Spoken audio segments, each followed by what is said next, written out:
Madam President, we are grateful to Najat Roshdi, Joyce Masuya, and Amne Kulani for their briefings.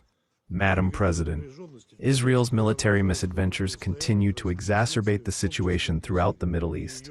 The new wave of tensions in the context of the Iranian-Israeli confrontation generates risks not only for Syria and its peaceful citizens, who have borne the brunt of the protracted humanitarian and economic crisis for many years. Dragging this country into the quagmire of regional conflict threatens to fuel centrifugal tendencies in the SAR, which needs to be avoided at all costs. What is also inadmissible is the use of Syrian airspace or territory by third parties. Since the last meeting of the Council on Syria, all the challenges facing the country remain relevant. There has been a significant increase in the risks of resumption of large-scale terrorist activity, including by ISIL affiliate groups. We expect Damascus to undertake robust measures to combat terrorism and address the situation with foreign terrorist fighters. It is essential that, as a result of the transformation of the Syrian security forces, the country's army and police are staffed exclusively by professional personnel with untainted track records. Not only will this ensure the trust of the local population, but also shape Syria's image abroad. In this connection, we welcome the release in recent months of hundreds of former army officers due to the absence of legal grounds for their continued detention. Such actions by Damascus reflect its genuine commitment to intra-Syrian reconciliation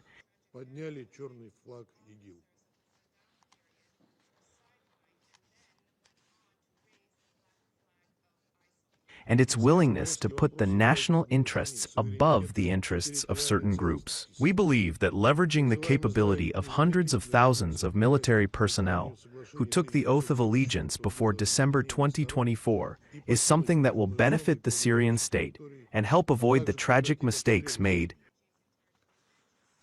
when many officers from the Saddam era were sidelined and then raised the black flag of ISIL. The matter of Israeli violations of Syria's sovereignty and territorial integrity remains on the agenda.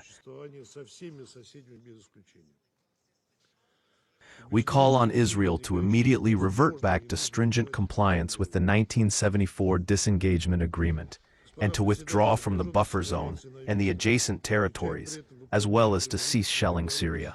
The Israeli actions can hardly be justified by claims about eliminating security threats emanating from Syrian, given that Damascus has been continuously broadcasting its intention to peacefully coexist with all of its neighbors without exception. We are convinced that any emerging issues can and must be resolved through dialogue. Madam President, tensions also persist in the south of the country. We note the implementation of provisional agreements between Damascus and the Druze on ensuring security by local law enforcement agencies. Despite sporadic outbreaks of violence in the northeast, the agreement between the central authorities and the Trans-Euphrates is being essentially observed. The situation is exceedingly volatile in Latakia and Tartus provinces, with the levels of instability and security threats remaining high. This is clearly illustrated by the recent tragic events, which resulted in massive casualties among civilians, primarily among Alawites. Thousands of families were forced to flee their homes. Some of them have found temporary refuge in Lebanon, others at the Russian airbase in Hamimum and in other regions of Syria. We look forward to the results of the national investigation into the events that took place on the West Coast, bringing all those responsible to justice, irrespective of their status and affiliation, will prove that the new Syrian authorities are really committed to the rule of law. Overall, hundreds of thousands of Syrians in coastal areas remain in dire need of humanitarian assistance. We once again call on OCHA to pay heightened attention to the situation in Latakia and Tartus. We are convinced that the new UN humanitarian architecture in Syria needs to take into account the specific nature of what is happening in these regions and have the necessary resources to promptly respond to crisis situations. Madam President, the data shared today clearly demonstrate that the humanitarian situation in Syria remains extremely dire and is far from being resolved. It is exacerbated by both the consequences of the protracted armed conflict and the profound socio-economic crisis, which is being fueled by the practice of imposing unilateral sanctions. We view the most recent messages about the partial lifting or easing of these illegitimate restrictive measures by the US, the EU, and the UK as a step in the right direction. At the same time, we would like to emphasize that such decisions should have been taken much earlier, so that the Syrian people could have exercised their legitimate right to development. Yet another blow to the residents of the country is dealt by extreme weather conditions. According to UN estimates, Syria is experiencing its worst drought in decades. Up to 75% of the wheat harvest is under threat.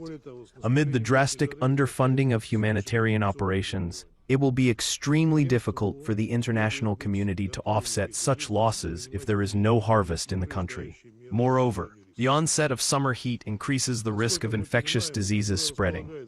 UN agencies should be ready to tackle these challenges and take preventive and anticipatory measures for risk reduction. As far as we understand, OSA has the relevant capabilities and it can harness to this end various financial instruments, including the UN Central Emergency Response Fund. There is another persistent serious threat, namely mine contamination, which poses a direct threat to the lives of civilians, impedes humanitarian operations, and complicates the safe return of forcibly displaced persons.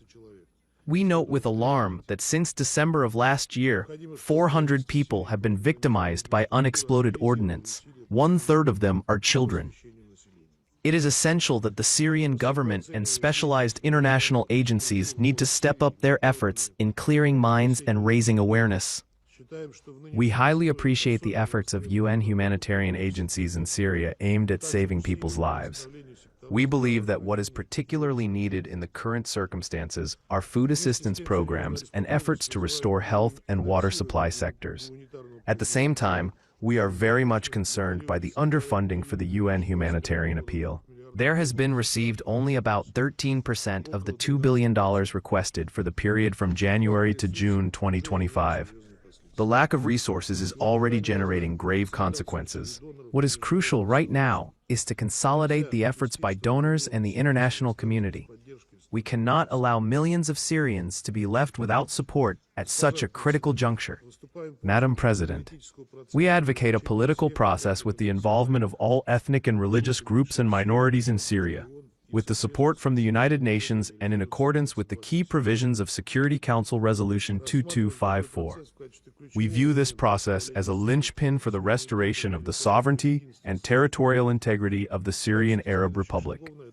As next steps along this path, we expect an interim parliament to be formed and a draft constitution to be crafted by the Constitutional Committee. We reaffirm our support for the efforts of UN Special Envoy Geir Pedersen. We expect that further international support for intra-Syrian dialogue will be inclusive in nature. Syria and its resilient people have traveled their path, surmounting the most challenging trials with dignity, and despite it all, they have preserved their faith in a better future and remained committed to constructive engagement with the international community. They deserve our concerted support. For our part, we intend to establishing fruitful cooperation with Syria and provide its people and government with the necessary support to overcome the difficulties of the transitional period. Thank you.